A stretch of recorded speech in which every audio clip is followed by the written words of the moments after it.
Albert Waldstein, the most powerful. Hi guys, I'm Asher. Today we'll talk a little bit about the mysterious Albert, a character who was very important in the history of the DanMachi universe before Bell, and has hardly been mentioned in the novels. In this video, I'll tell all the information there is about him so far. Also, to complete the video I will relate a curious short story in which Lefia shows how determined she is not to lose in her rivalry with Bell. By the way, as a precaution, I have created a secondary channel, so please subscribe to that channel as well. Also, if you like my videos and want to help the channel, you can do it on Patreon or by becoming a member here on YouTube. The links will be in the description. But well, without anything else to say, let's get started.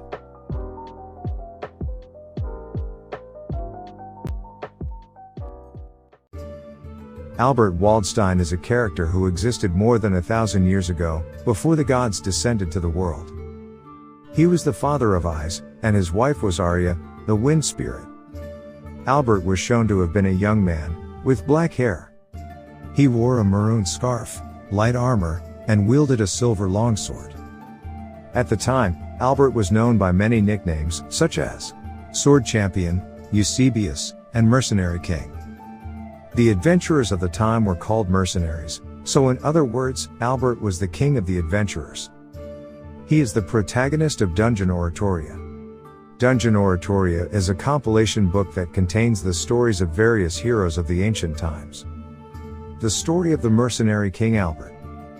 This tale consists of the hero Albert, who, along with a long-haired spirit, fights strong monsters with help from a high elf, a dwarf, beast humans, Palims, and Amazonesses, including their empress. It is said that Albert's companions were just as powerful as Zard and Althea, which were among the strongest adventurers of the Zeuses and Heras Familias.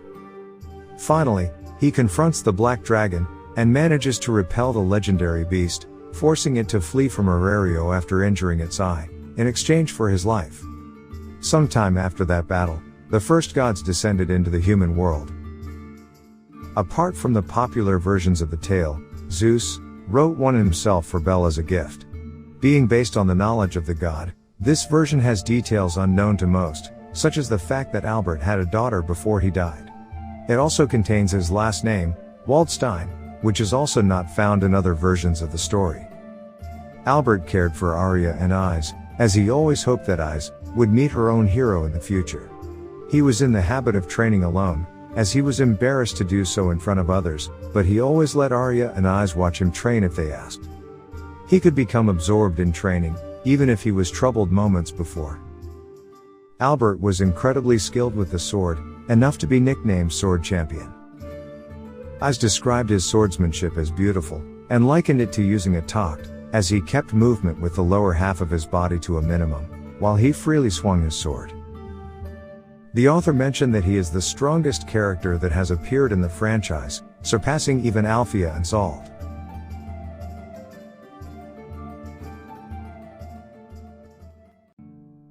Riveria-sama. Could you tell me about this chanting style here? Oh, of course. Riveria nodded stiffly, as Lefia approached her with a thick technical book on magic in her hand. It was late at night at Loki Familia's home. Riveria was in her room, sitting in front of a parchment paper and writing down plans for the upcoming expedition. Just then Lefia came to visit her. It was completely dark outside the window, the only source of light was the flickering magic stone lamp in the chamber. Feeling the determined gaze from the fellow elven girl resting on her, Riveria felt somewhat startled. And today was not even the first time. Every day, the girl went somewhere during the day, and visited Riveria at night to ask for another lesson on magic. Lefia's willingness to learn and train over the past few days has been remarkable, if not downright uncanny. Lefia, do you even get any sleep? I'm sleeping for an hour. Idiot. The expedition will start in only a few days. A voice rang out in the High Elf's head. Even if we leveled up multiple times, And even if our bodies and minds are far surpassing those of ordinary people, there are still limits. We shouldn't exhaust ourselves too much before the expedition. Riveria thought with a sour look on her face. Just then, she realized that she wanted to chide the young elven girl for things she herself couldn't even live up to. Still, I think her recent behavior can be seen as a good tendency. Although her head hurt at the sight of the girl standing in front of her, overindulging in her academic training, Riveria still had a smile in her heart.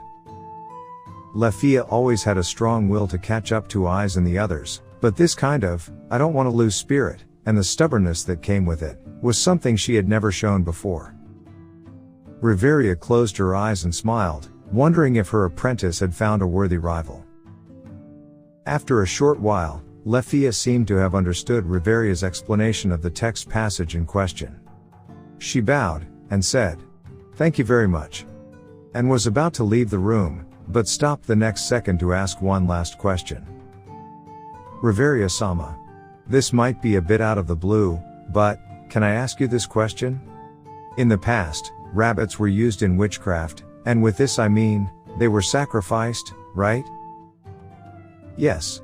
Sorcerers, or witches as they used to call themselves, used rabbits as raw material for medicines and magic items. Why do you ask?" When Riveria asked her back, Lafia stayed silent for a while. When she finally raised her head, she had a mysterious look on her face. Can you think of any means that could be used to curse the rabbit himself?" Lafia, what are you trying to fight?" The elven girl had asked this question with a devilish expression that Riveria had never seen on her face before. And with this, she thought for the first time. I don't understand this girl.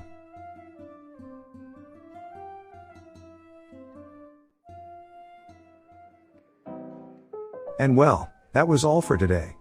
I hope you liked the video. If you liked it, please leave a thumbs up, share the video and leave your opinion in the comments. I will be reading your opinions.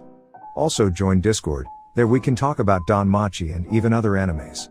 The link is in the video description. Best regards and see you next time.